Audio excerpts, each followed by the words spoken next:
நீங்க போங்க. ஆனா இதெல்லாம் ஏன் நடக்குதுன்னு எனக்கு ஒண்ணுமே புரியல. குருமாவை கொல்லணும்னு முயற்சி பண்ணது யாரா இருக்கும்னு அப்பவே தோணுச்சு. ஆனா இன்னொரு ஆச்சரியமான விஷயம் என்னன்னா, குருமா இந்த விஷயத்த போலீஸ் கிட்ட சொல்லாம மறைச்சது மட்டும் இல்லாம அவங்கள கொல்ல வந்த பொண்ணு அந்த மடத்திலேயே தங்க வச்சுட்டாங்க.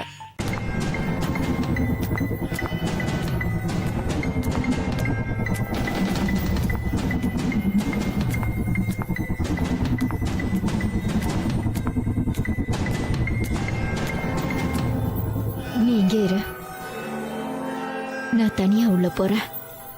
ஆனா நீங்க தனியா நான் தான் சொல்றேன்ல. அப்படியே செய்யுங்க.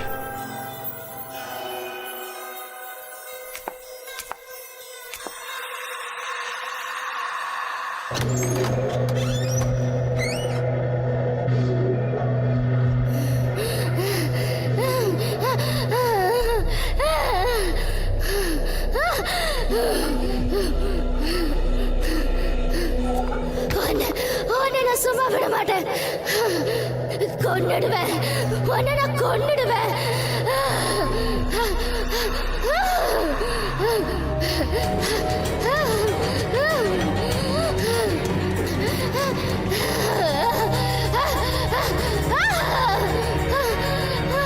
சுவாமி உன்னுடைய ஆத்மாவுக்கு அமைதியை கொடுக்கட்டும். சுவாமி உன் கூடவே இருக்கட்டும். சுவாமியே உனக்கு நல்ல புத்தியை கொடுக்கட்டும்.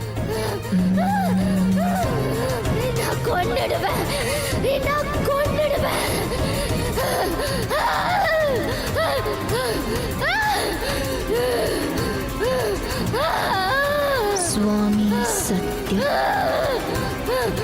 சுவாமி சத்யம்.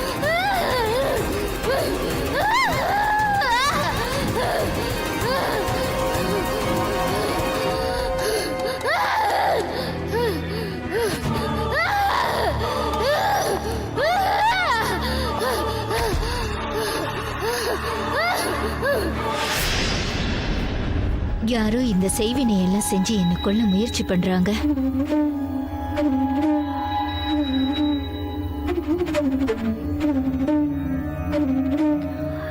நீ இந்த பொண்ணை ஜாக்கிரதையா பாத்துக்கோ. என்ன தவிர வேற யாரும் அவளை பார்க்க கூடாது. இதுக்கு தேவையான எல்லா ஏற்பாட்டையும் செய். அவளை ஜாக்கிரதையா பாத்துக்க. சரிங்கம்மா. பாவம், ஒரு சின்ன குழந்தை. அந்த குழந்தைக்கு சக்தி இருக்காதுன்னு தப்பா புரிஞ்சுக்காத. அவளுக்குள்ள சக்தி வாய்ந்த துஷ்ட ஆத்மா இருக்கு. இன்னொரு விஷயத்த மறந்துடாத. என்ன ஆனாலும் நீ அவ பக்கத்துல போக கூடாது. அவ உன்கிட்ட என்ன பேசினாலும் சரி, நீ அவளை ஏறு எடுத்து கூட பார்க்க கூடாது. இன்னும் ஒரு நாள் தான் பாக்கி இருக்கு. ஒரு வழி அபிஷேகம் முடிஞ்சிடுச்சுன்னா அதுக்கப்புறம் இந்த ஆசிரமத்துக்கு யாராலையும் எந்த பாதிப்பும் இருக்காது. குருமா, நீங்க அனுமதிச்சீங்கன்னா ராஜ்நாத்தை நான் கூட கூட்டிட்டு போவா.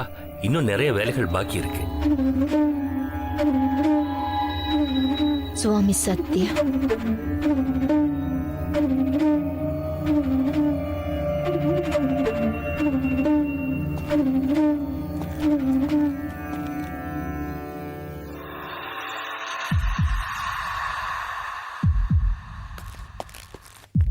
ஓம் கிரீம் காளிகாய நமः. ஓம் கிரீம் காளிகாய நமः. ஓம் கிரீம் காளிகாய நமः. ஓம் கிரீம் காளிகாய நமः. ஓம் கிரீம் காளிகாய நமः. ஓம் கிரீம் காளிகாய நமः. ஓம் கிரீம் காளிகாய நமः. ஓம் கிரீம் காளிகாய நமः. ஓம் கிரீம் காளிகாய நமः. இதுக்கு என்ன அர்த்தம்? இதோட அர்த்தம் சச்சிதானந்தரே, கிரீம் காளிகாய நமः. ஓம் கிரீம் என்ன மன்னிச்சிருங்க. நமः. எனக்கு ராஜ்நாத்தோட உதவி தேவைப்படுது. சரி குருமா, உங்க விருப்பப்படியே ஆகட்டும்.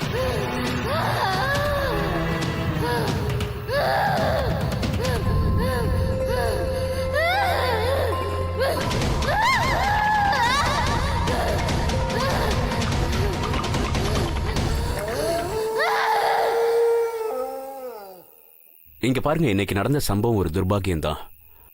நாளைக்கு அபிஷேகம் இருக்கு. அதனால ஆசிரமத்தோட பாதுகாப்பு வேலையில எந்த குறையும் இருக்கக்கூடாது.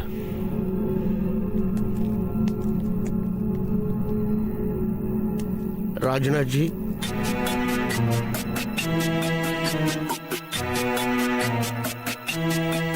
நான் உங்களை உடனே சந்திக்கிறேன். முக்கியமான விஷயம், உங்களுக்காக காத்துக்கிட்டு இருக்கேன். தொந்தரவுக்கு மன்னிக்கணும் சச்சிதானந்த். இந்த நேரத்திலயா?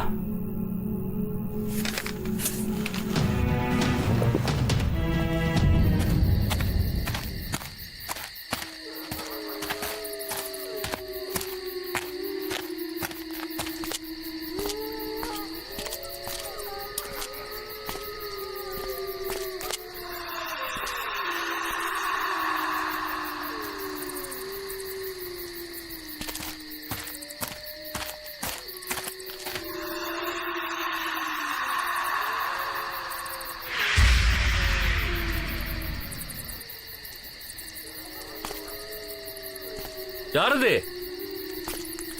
யாரது?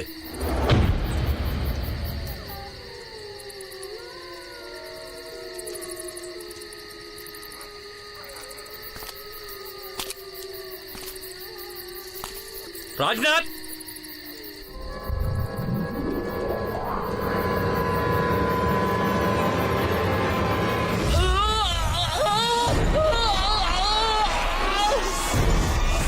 குருஜி, குருஜி,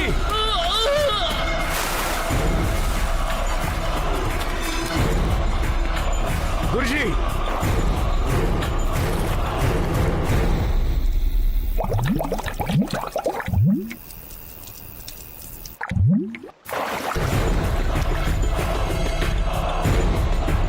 இங்க பாரு ராஜ்நாத், இந்த ரகசியத்தோட தீர்வு அந்த குழந்தைகிட்ட இருக்கு. அந்த குழந்தையை காப்பாத்து, அந்த குழந்தையை காப்பாத்து. குருஜி, குருஜி, குருஜி.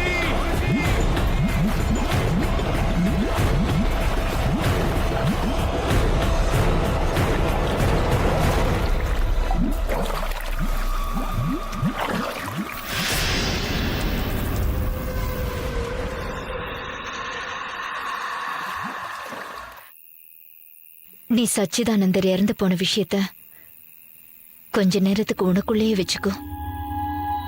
இந்த அவலங்களுக்கெல்லாம் அந்த விரோதி மடத்தை சேர்ந்தவங்க தான் காரணம்னு தோணுது. அவங்க நம்மளை கொன்னு இந்த ஆசிரமத்தோட புகழ அழிக்க நினைக்கிறாங்க.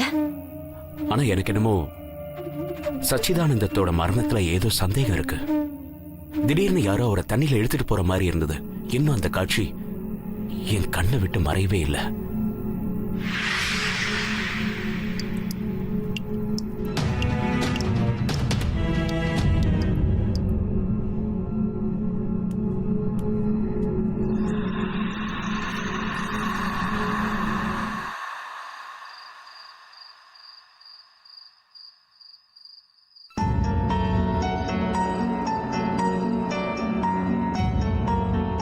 இந்த ரகசியத்துக்கான தீர்வு அந்த பொண்ணுகிட்ட இருக்கு.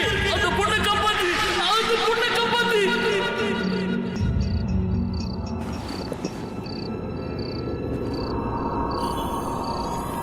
உண்மையோ பொய்யோ, நம்ம கேள்விக்கான பதில் நிச்சயமா அந்த பொண்ணுகிட்ட தான் இருக்கு. நான் அந்த பொண்ணுகிட்ட பேசியே ஆகணும்.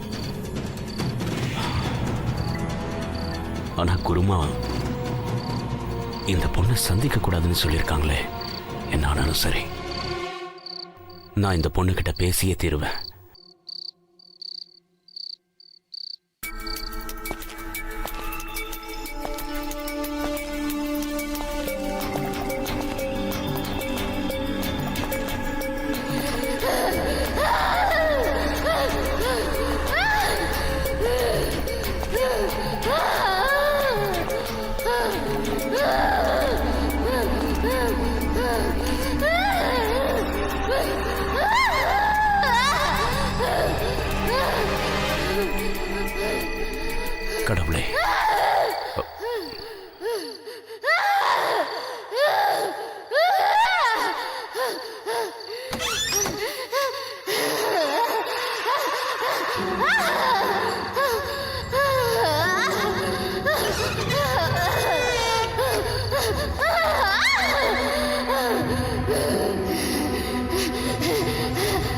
கொன்னுடுவேன்.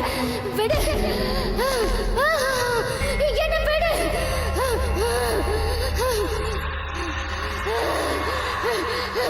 இன்னும் எத்தனை நாள் தான் என்ன கைதியா வச்சுக்க போறேன்? என்ன விடு. விடு.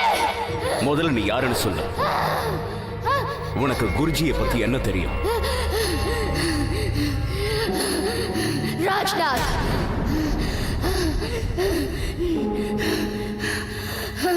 நீ சுவாமிஜிய ஆசிரமத்துக்கு வெளியில அனாதையா நிக்கும் பொழுது சந்திச்சல, அதனால தானே சுவாமிஜி உன்னை ஆசீர்வாதம் பண்ணி சிஷ்யெல்லாம் ஏத்துக்கிட்டாரு.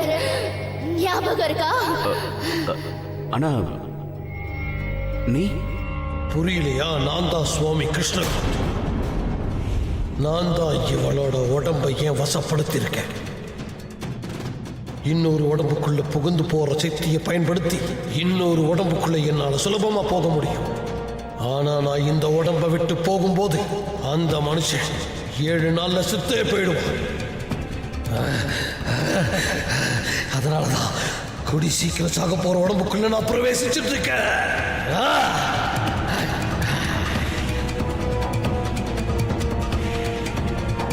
இந்த ஆசிரமத்தை என்ன நினைச்சாலும் உன்னால காப்பாற்ற முடியாது. நான் சொல்றத நல்ல கவனமா கேட்டுக்கோ. சில வாரங்களுக்கு முன்னால நான் குருமாவை என்னுடைய மடத்துல சந்திச்சேன். இப்போ நான் கடைசி சித்தியை பத்தி சொல்ல போறேன். சரி. இந்த சித்தியை நீங்க வெற்றிகரமா அடைஞ்சதுக்கு அப்புறமா இருந்த இடத்தை விட்டு நகராம உங்களால எந்த இடத்துக்கு வேணும்னாலும் போக முடியும். சுவாமிஜி, நீங்க சொல்ற இந்த சித்திகளை பத்தி நான் நிறையவே கேள்விப்பட்டிருக்கேன். அதனால நீங்க எனக்கு அதை சொல்லி கொடுத்தீங்கன்னா அது என்னோட பாக்கியமா கருதுவேன். இன்னைக்கு வரைக்கும் இந்த ஆசிரமத்துக்காக நீ செஞ்ச சேவைகள் என்னென்னு எனக்கு தெரியும். அதுக்காகவாவது உனக்கு நான் இந்த கடைசி அத்தியாயத்தை நிச்சயம் சொல்லி கொடுப்பேம்மா. நல்லது. இருந்தாலும் நான் ஆசிரமத்தினுடைய அத்தனை பொறுப்புகளையும் சச்சிதானந்தன் கிட்ட கொடுத்துட்டு கொஞ்ச நாள் நான் இதுல இருந்து விலகி இருக்கலான்னு இமயமலைக்கு போயிட்டு வரலான்னு முடிவெடுத்திருக்கேன்.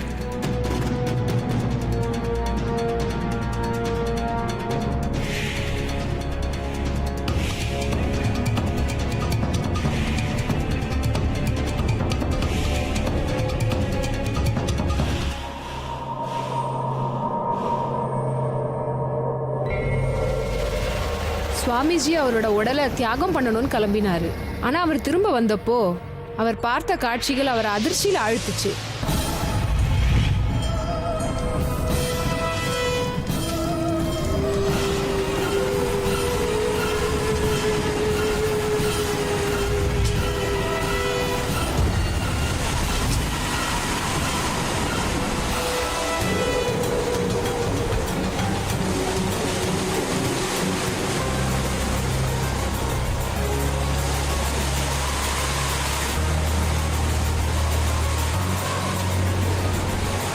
பயப்படாதீங்க. இந்த சதி வேலையை செஞ்சது விரோதி மடத்தை சேர்ந்தவங்க தான்.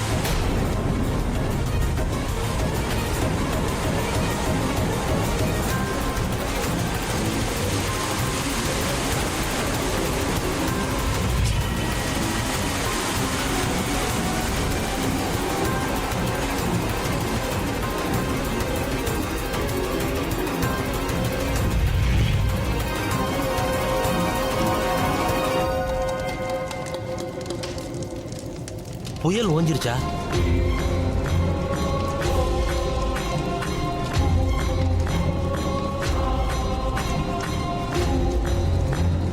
இந்த விஷயம் அந்த சச்சிதானந்தருக்கு தெரிஞ்சு போச்சு. இது என்னோட ஆத்மாதான் அவருக்கு தெரிஞ்சதுனால இவங்களோட சதி வேலைகள் அவர் தெரிஞ்சுக்கிட்டார். இது தெரிஞ்ச குருமா அவருடைய சித்தி வேலைகளை பயன்படுத்தி அவரை சாகடிச்சுட்டார். உண்மையாவா சொல்ற? உண்மைதான். சச்சிதானந்தா அன்னைக்கு ராத்திரி ஆத்துல மூழ்கி போனது சாதாரண விபத்து இல்ல. அவர் சாவுக்கு காரணம் அந்த குருமாதான். அவதான் அவரை கொலை பண்ணா. குருஜி, குருஜி என்னை மன்னிச்சிருங்க.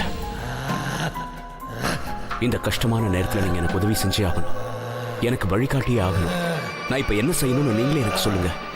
ராஜ்நாத், நீ அந்த எந்திரத்துல ஒரு தலையை போடணும். அதோட அதோட இந்த செய்வின பொருட்கள் எல்லாத்தையும் அழிச்சே ஆகணும். ஒன்னாலதான் என் ஆத்மாக்கு முக்தி அளிக்க முடியும். அந்த குருமாவை அழிக்க என் ஒருத்தரால மட்டும்தான் முடியும், வேற யாராலையும் முடியாது. ஏன்னா குருமா கிட்ட இருக்கிற சக்தி சாதாரண மனுஷனை விட பல மடங்கு சக்தி வாய்ந்தது. அவளை ஜெயிக்கவே முடியாது. அதனால சராசரி மனுஷனால அவளை கொல்லவே முடியாது. யோசிக்காத, எதையாவது பண்ணு. நீ தாமதிக்கிற ஒவ்வொரு நிமிஷமும் அவளோட சக்தி அதிகமாகிட்டே போகும். இந்த பொண்ணை காப்பாற்றணும்னு நினைச்சேனா இந்த எந்திரத்தை தொலைய போடு. இப்பவே போடு, சீக்கிரம் சீக்கிரம்.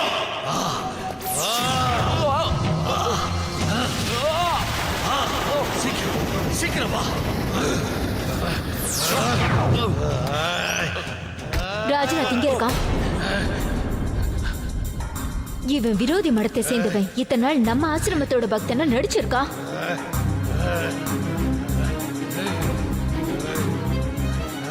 உனக்கு எல்லாம் தெரிஞ்சு போச்சுன்னு எனக்கு நல்லா தெரியும்.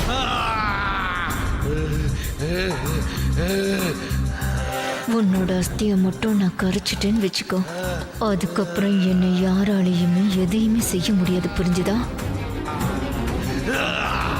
இவனை கூட்டிட்டு போங்க, பக்கத்துல இருக்கிற அறையில் அடைச்சு வைங்க. சார் வாங்க, சார் வாங்க, கூட்டிட்டு போங்க.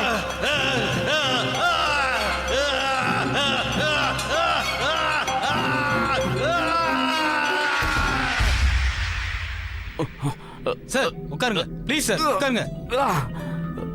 அசையாதீங்க, சீக்கிரம் கட்டுறா. கட்டு. நல்லா இழுத்து கட்டு.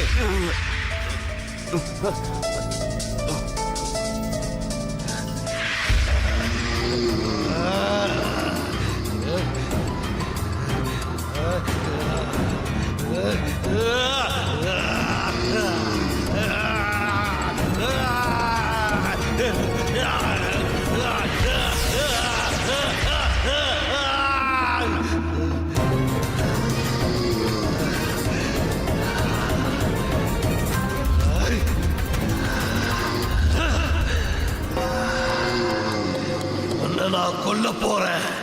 உன்னை நான் அழிக்காம விட மாட்டேன். சுவாமிஜி, சுவாமிஜி, நீங்க உங்களால முடிஞ்ச அளவுக்கு முயற்சி பண்ணிட்டீங்க. இப்ப ரொம்ப களைச்சு போயிருப்பீங்கல்ல, நீங்க ஒண்ணு கவலைப்படாதீங்க. கவலையே படாதீங்க. நான் இன்னைக்கே போய் உங்க அஸ்தியை கரைச்சிட்டு வந்துடுறேன். அதுக்கப்புறம் உங்களுக்கு உங்க வாழ்க்கையில இருந்து முக்தி கிடைச்சிடும். இந்த விஷயத்தை பொறுத்த வரைக்கும் எனக்கு எந்த சந்தேகமும் இல்லை சுவாமிஜி. சுவாமி சத்ய.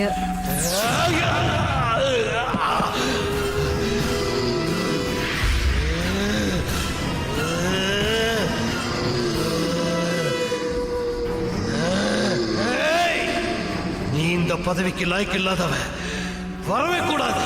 போதும்.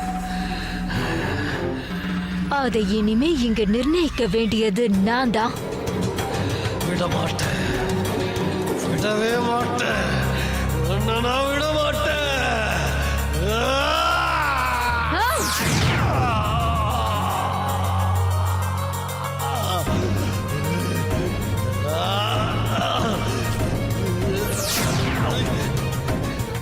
சுவாமி சத்ய.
ராஜ்நாத், உன்னால மட்டும் தான் என்னை விடுவிக்க முடியும். ஏதாவது செய் ராஜ்நாத், ஏதாவது செய். சீக்கிரம் என்னை விடுவிச்சிரு. என் சீக்கிரம். கை கட்டி இருக்கு. இருந்தாலும் என்கிட்ட ஒரு யோசனை இருக்கு. உங்க ஆத்மாவை எனக்குள்ள பிரவேசிச்சு உங்க லட்சியத்தை நிறைவேற்றிக்கோங்க. வேண்டாம் ராஜ்நாத், நான் அந்த மாதிரி செஞ்சேன்னா நான் உன் உடலை விட்டு போனதுக்கு அப்புறம் 7 நாள்ல நீயும் இறந்து போயிடுவேன். குருஜி, எனக்கு அதை பத்தி எந்த கவலையும் இல்லை.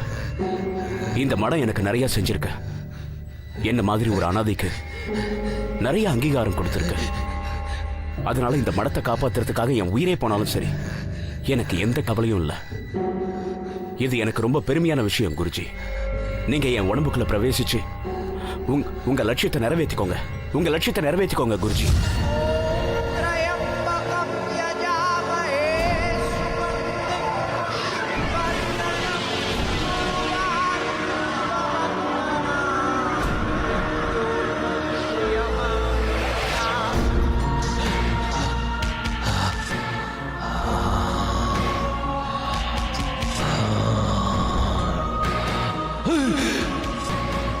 விடுதலை கிடைச்சிருச்சு. இந்த சம்பவத்துக்கு அப்புறம் நான் புவனேஸ்வர் வந்துட்டேன். அங்க ஒரு மடத்தோட ஆசீர்வாதத்தோடையும் உதவியோடையும் நான் என் படிப்பை முடிச்சேன். இன்னைக்கு நான் என் கணவரோடையும் என் 2 சின்ன குழந்தைங்களோடையும் நிம்மதியா ரொம்ப சந்தோஷமா வாழ்ந்துட்டு இருக்கேன்.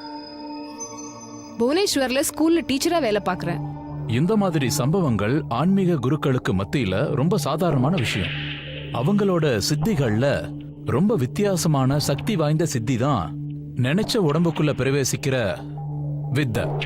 இந்த சித்தியை பிரயோகிச்சு நம்ம ஆத்மாவை நம்ம உடம்புல இருந்து பிரிச்சு வேற இடத்துல பிரவேசிக்கலாம். யாரோட உடம்புல வேணும்னாலும் பிரவேசிக்கலாம். ஆனா அந்த ஆத்மாக்கள் யாரோட உடம்புல அது பிரவேசிக்குதோ அந்த மனிதர் 7 நாளைக்குள்ள கண்டிப்பா இறந்துடுவாரு. நிறைய பேரு இந்த சித்திய கெட்ட வழிக்கு பயன்படுத்துவாங்க. ஆனா எல்லாரும் ஒரு விஷயத்த நல்லா ஞாபகம் வச்சுக்கணும். வெற்றி எப்பவுமே கண்டிப்பா நல்லதுக்கு தான் கிடைக்கும்.